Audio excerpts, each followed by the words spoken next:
to make a promise to you as my audience and to myself as well. If I ever reach the point where I am doing nothing but complaining and whining and bitching about Dead by Daylight, I will put down this content creation shit and come back when I am ready to be constructive, when I am ready to also make positive, happy videos, and when I am ready to view the game with a breath of fresh air. In that regard, I want to, and indeed this is a mark of me stopping emotionally charged videos as much as I can. There's always going to be an emotional bias to what I am talking about. Just like anybody who tries to criticize the game will always have a level of emotional bias. Whether people believe so or not, everyone has a bias. Everyone has experiences that are going to color their perception of what is going on. Literally earlier today, me and one of my VIPs had a very heated, passionate, and yet civil discussion over whether or not the Endearing Fury combo needs to be changed. I'm not going to tell you which side either of us were on. I'm just going to say that at the end of the day, both of us had different perceptions that allowed us to have that discussion. We didn't leave it agreeing with each other, but that's fine. One of the reasons they're one of my VIPs is because I consider them to be extremely level-headed and upfront and honest, and they don't take anything that I do or say personally. I love them for that. They're very, very cool. Outside of that, something that I used to do was when I had a particularly bad day on Dead by Daylight, I had a particularly bad session, one of the first things I would do after I ended stream was turn on my microphone, sometimes this camera, and start just rambling, just a bitching away, just me, nag. And I didn't want to do that again. So earlier today, when I had a very, very bad string of killer games, I just got off. I raided out, and I went and I got myself some fruit. I've got grapes and strawberries and stuff in here, and I opened up my fruit and I put them all on a little plate, and then I read my book, right? I just read my book for like an hour or two, you know, and I sat there and I watched a few videos, and I also laid in my bed, which is why it's all messy and I didn't feel like fixing it. You know, so I spent a lot of time thinking about whether or not it was a good idea to sit down and make this video. And I want everything that I say in this video to be constructive, because at the end of the day, I do love Dead by Daylight. I loved this game. Even over the course of the year where I didn't play Dead by Daylight, I still actively loved Dead by Daylight. I still kept up with it. I watched Bran and Scott Jund videos. I would occasionally watch an Oddstarver or a Hens. I tried my best to read the patch notes as they were coming out so I could try to keep up with what was going on and see if at any point it felt like it was worth coming back to the game that I did indeed love. Because Dead by Daylight has done something for me that no other game ever has. It has created an emotional connection to my love of the horror genre, but also to memories of my dad. One of my biggest regrets in life when it comes to gaming is that I didn't know Dead by Daylight existed, and I never played it when my father was still alive. As many of you know, he is the entire reason that I love horror. He was my introduction to it. He was the person I went see new horror movies with, and every time I go see a new horror movie, I keep thinking, God, what would he think? You know, we're coming up on 10 years of Dead by Daylight, and I want to see another 10, 20, 30 even. I don't give a fuck. I want this game to succeed because it does hold a special place in my heart for many reasons. With that being said, we need to tone down the autopilot shit behavior. On the Survivor side, it needs to come back and be reined in. Now look, I know the first instinct of a lot of Survivor mains is to immediately roll your eyes, call me an entitled killer main, and click off the video. But what I want you to understand is that there is a reason that this discussion has been happening, from what I can tell, for damn near 6 months, maybe even longer than that. There is a reason that so many content creators have made so many videos about this problem, and the fact that I've only been back for about, 4 or 5 weeks at this point, and I am starting to see the pattern and the trend that all of these people are seeing almost immediately is kind of disturbing. There's this YouTuber that I've been binging his videos on. Let me pull his name up. Kovo Kava, who seems to be a really well put together guy. Kovo, if you ever see this video, I would love to have you as part of my Conversation with Kaiser series. It's like an interview series that I do with other Dead by Daylight creators. I'm looking to bring it back. I'd love to have you on, man. You seem like a great person to have a conversation with. So if you're interested in that, hit me up in my Discord, or, you know, comment on this video. I'll join your Discord. I don't really care. I would love to chat with you. But I was watching him, and one of his videos mentioned a significant problem of micro buffing, the Survivor side. He mentioned in the video, to paraphrase quote him, there's no real one patch we can point to where Survivors started being this very hand-holdy safety net sort of role that allows you to almost turn your brain off and win the vast majority of your games. I know for a lot of you, that statement is going to seem so bizarre, because there's going to be killers or perk combinations that you see as Survivor that frustrate you and make you feel almost helpless. And I'm not saying that I don't run into those myself. When I play Survivor, which is mostly during the play while you wait, which is a great feature, by the way. I just want to take a moment to say that. Play while you wait, probably one of the best features, behavior ever added to this game. I absolutely love it.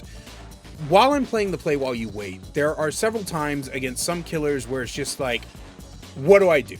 There was nothing I could have did there, right? You get double tapped by a spring trap, or God, I had this game against a Kraus where like I just had no fucking clue what I was supposed to be doing. I just, like, I put Kraus in the S tier just based off of going against her, but I've been told that I'm overreacting to that, so I need to take a little bit more time to play her. That's why the tier list video hasn't come out yet, by the way, because I'm still trying to catch up on, you know, what I need to do in regards to these killers and where their power level goes. Anyway, I'm rambling.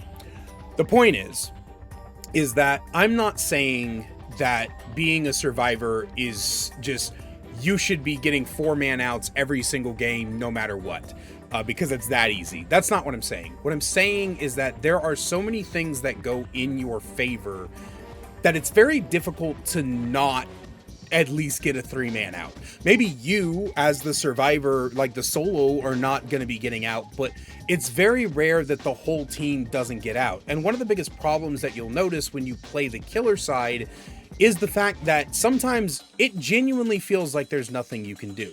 And a lot of that has to do, again, with the autopilot nature of Survivor. Survivor-sided maps are in abundance. There was apparently a pallet density update that happened while I was gone, and the devs said that they fixed it, but I would really like to know what game the developers are playing, because the number of times a day I will see, not even exaggerating, 12 plus pallets in the same maybe 15-20 meter range is genuinely absurd. The number of times I will round every single corner on a map and get hit by a pallet that shouldn't be there is absurd. You couple that with the fact that gen speeds are just faster than ever. While I was gone, behavior apparently added something called diminishing returns, which means that if you stack certain bonuses, then as the bonuses stack, you get less and less from each of your perk values, right? So if you stack a bunch of haste perks, it starts with the best one, and then the next haste perk gets its effectiveness cut, and that sounds like a great idea on paper, but it hasn't really done anything to stop gens from flying. I had a game on Blight. I wasn't streaming it, and it was a couple of weeks ago. And at all times in the match, I had someone on the hook, someone in chase, someone going for rescue. And still, somehow, they managed to pop all 5 gens within 7 minutes. That is an absurd gen speed. And you can see it happening all the time. I cannot believe that somehow in the year since I've left, gen speeds have gotten worse. And I think a lot of the times it's gotten worse because your chases are simply lasting longer. Like, yeah, you can say skill issue, you can say I'm washed and all this other stuff, but Is every killer player washed? Is every killer player bad at the video game? I know I just released a video, as of you seeing this, I just released a video talking about how some killers will have a bad habit of making a shitload of mistakes and then blaming the game for it. But at the same time, it's hard to not see when I'm not making mistakes and still see myself getting punished for it. And that leads to a couple of games that happened to me earlier today that truly sent me over the edge. Dead by Daylight's autopilot problem with pallets, with gen speeds, with map design, all of that pales in comparison to the difference in effort a survivor has to put into getting power out of their perks versus a killer. To play devil's advocate for a moment, you might think that the reason that this disparity exists is because killers have powers and therefore their perks should not be as strong. But I'm not talking about the strength value of perks necessarily. I'm talking about the effort that needs to be put in to get said value. Let's take a perk like, for example, Pain Resonance, one of the single most powerful killer perks in the entire game. It can only be triggered 4 times a match. You can only trigger it once per unique survivor. So if you've hooked 3 survivors and the 4th one is just escaping your grasp, you're never going to get that 4th Pain Resonance stack. On top of that, the Scourge hooks that it spawns can spawn randomly. So you may down survivors 3, 4, 5, 6, or even 8 times and never get a single Scourge hook proc because they're always dying on the opposite side of the map, or they're dying on the lower floor and all your Scourge hooks are on the upper floor. You'll never get actual value out of your perk, not because of anything you did wrong, but because of the fact that the game's just not in your fucking favor. If chases go on for far too long because there's fucking pallets everywhere, you finally get the down. How many times as killer have you been carrying a survivor to a Scourge hook only to have the generator pop right before you're about to hook them on that Pain Res hook? But even further than that, even once you get this Pain Resonance off, it sometimes doesn't even seem to fucking matter. I've actually gotten 2 Pain Resonances back to back, and then as soon as the second one pops, another gen goes off. It just completes.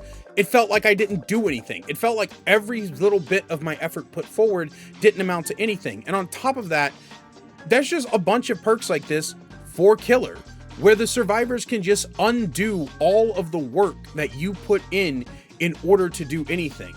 Sabotaging is still a massive problem. I did not realize that they have not actually touched sabotaging since I've been gone. It is still a huge issue, and survivors are smart and they know how to utilize their perk slots. So you might say, oh, well, then you just got a slug, but then they bring exponential, conviction, unbreakable, will make it, where they pick each other up off the ground faster. There's all these different little things. Then while I was gone, they made giant changes to the anti-camping mechanics. So if a survivor is looping the killer around a hook, the progress still builds up in the anti-camp mechanic. And then when the survivor leaves and the killer is still around the hook for like half a second or whatever, the bar jumps up and then they get to unhook themselves, which I didn't even realize was a fucking thing until 1, it happened to me, and 2, I saw a JRM video about it. It's literally one of the most bizarre things in the entire world, how many of these little micro buffs keep getting thrown at the survivors until it just becomes a problem. They have 70-second hook timers. They have a bunch of second chance perks. They can undo all of your work with a flashlight, pallet stun, sabotage. Decisive strike is still running amok and being a menace. They have 15 seconds of base kit borrowed time. 15 seconds of endurance is absurd. It is an absurd thing. Survivor mistakes are not punished, because there are way too many ways for them to get out of whatever situation they have put themselves into. And there was a point in time when I first started playing this game where those frustrations were legitimately a skill issue for me. Bait the dead hard, be patient, wait something out, be better with your chases. There was a lot more that you felt like you can do.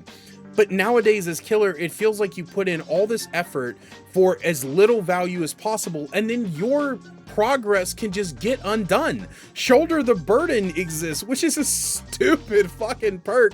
The more that I look at it, it is just completely absurd how often you will have all of your progress just undone. You just spent 25 seconds in a chase and you finally got the down. Doesn't matter. They've been saved. The hook has been saboed. And again, if we go back to like our good perks, right? Our Pain Resonance, our Pop Goes the Weasel, Turn Back the Clock, these all rely on us getting hooks that can actually be denied from us by the survivors just existing in the right place at the right time.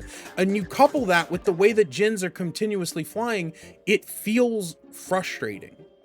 It feels ungodly frustrating. And I heard a quote one time, I think it was in a brand video, that said, I don't feel like I'm playing against people, I feel like I'm playing against perks. And that's exactly what it is. The number of times during an average match of Dead by Daylight is Killer, I will sigh heavily when I see a perk activate is, at this point, it's I might as well have a counter for it. Because it's just like, of course you do. Of course you have this. Of course you have that.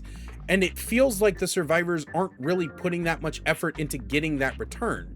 Now, when this gets brought up, a lot of times you'll see somebody be like, oh, okay, well then why is the kill rate still like 55, 60% or something? And I don't know if it is. I actually don't know if it is. But if the kill rate is high, it's because survivor players are whiny bitches. And I look, I'm not trying to be tribalistic or anything, but the fact that some of y'all will still DC at the drop of a hat is insane. The fact that I will sit there and watch survivor players run back to the killer when I'm playing survivor, or run to me when I'm playing killer, and beg to be hooked and getting out of the game just because they happen to go down first, or just because their teammates are not playing in the exact way that they want them to play, not even optimal, just their teammates are doing something they don't want them to do, and then they just ignore it. I remember distinctly a while back, I had a match where within the first 2 minutes of the game, 3 of the teammates gave up. They just straight up gave. They all ran to me. They all like begged me to hook them. They just gave up. And in the in-game chat, one of them says, wow, I hate when I have throwing teammates. And I was about to be like, you were one of the ones that threw. What are you talking about? When they mentioned the 4th teammate. And I was like, the only one that didn't immediately quit is the one that threw? And they said, yeah, he was in a locker. Maybe he had a perk regarding, you can hit tab and see.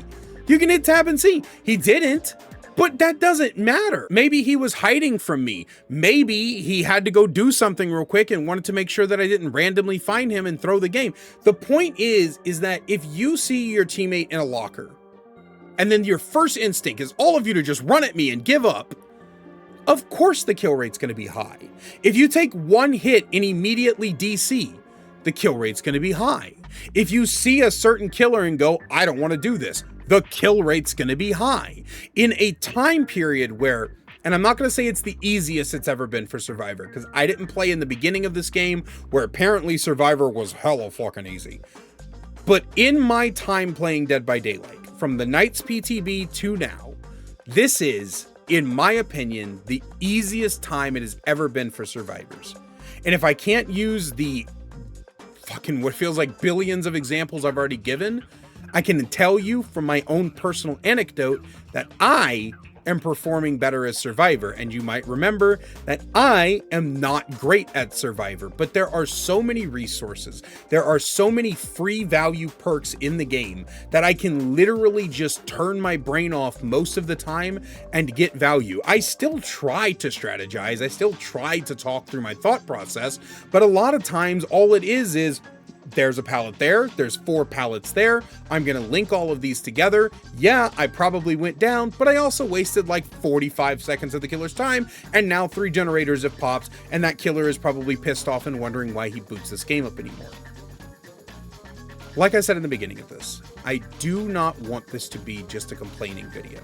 I want behavior to pay attention. I feel like if I throw my voice in with the rest of the world, if I become another content creator talking about this autopilot problem, then perhaps, maybe, just maybe, we will wake somebody up at behavior. I am not asking for killers to get autopilot perks as well. I am not asking for a perk meta shakeup that's going to turn this entire game into who can equip the best perks. I am asking you to rein in the survivor perks. There needs to be more effort other than punishing the killer for fucking killing. There needs to be something else to activate some of these problems. Something like Decisive Strike can only be activated on Death Hook, maybe, right? Or Decisive Strike can only be activated on First Hook or something like that, right? Maybe lower the time Decisive Strike is active. 60 seconds is a long fucking time, guys. That's insanely long. Maybe it needs to be 30 or 35 seconds, right? Bring back, look, you guys did a great job with balancing Dead Hard, right? I know you can do it. I know you can do it. Sabotage needs to either take a little bit longer, there needs to be something louder, or you need to fix the fucking hook distribution so that I'm not having a sabo happen on the only goddamn hook in my vicinity. I saw a recommendation recently that there needs to be an additional gen, that we need to bring the gen count from 7 to 9. Is my math right here? 7 to 9, and then the amount of gens you need to have done from 5 to 6. Maybe that's something. I don't know if that would fix the problem. I haven't really put much thought into it, but maybe there needs to be something to fix the issue of survivors being able to just actively destroy the game state, and then you as the killer have to scramble and fight tooth and nail to get any amount of value out of the perks you brought. The fact that the most powerful killer perks in the entire game are ones where you still have to put in a shitload of effort to get value out of, versus the most powerful survivor perks, which are normally just press one button, punish the killer for doing their fucking job, and you tack that on with all the base kit shit they have. 15 seconds of borrowed time, 70-second hook states, gen speeds going at the speed of light, a pallet around every corner. These all need to be pulled in. There needs to be a bunch of just complete shifts to the way the game acts, because at this current state in time, there are some days where I don't feel like it's worth it. There are some days where, as much as I am loving Jason, and I am loving Jason, I've got a video on the way for you guys about his add-ons. I'm ranking his add-ons. I'm looking at each of them and how they affect the game, and I want to talk about that. I'm looking at some constructive criticism about what I would change about Jason, because there's a few minor things, but other than that, he is so fun to play. He's so interesting and engaging. I love playing as him. I love playing against him. I love this killer, and I want to have more fun, and I want to just sit there. I don't want to go to work. I want to stay home and play Jason Dead by Daylight, right? But I hate when I log on after a long day of work, after I've finished being on my feet and dealing with shitty customers and hoping to fuck that they're going to tip me enough for me to pay my bills. After a long day of that, I do not want to come home and feel like I am fucking throwing my head into a brick wall because you just give survivors as much as you possibly can. At this current state in time, this game is so heavily survivor-sided, it is fucking absurd. And the problem, the deepest issue, is that this is not fixed with one patch. This is not fixed with just like a massive overhaul of perks or something. This goes deeper than that. There needs to be a true look at the state of the game, at each and every individual fucking map you have. There needs to be a look at the numbers on base kit things that the survivors have. There needs to be actual thought put into what's happening. We need to stop sitting there and going, survivors complained, time to take this killer out of 2v8 because survivors didn't like it. Survivors complained, time to nerf this killer as much as we possibly can to where they feel clunky and unintuitive to play. Survivors complained. You see what I'm saying? When do killers get something besides table scraps?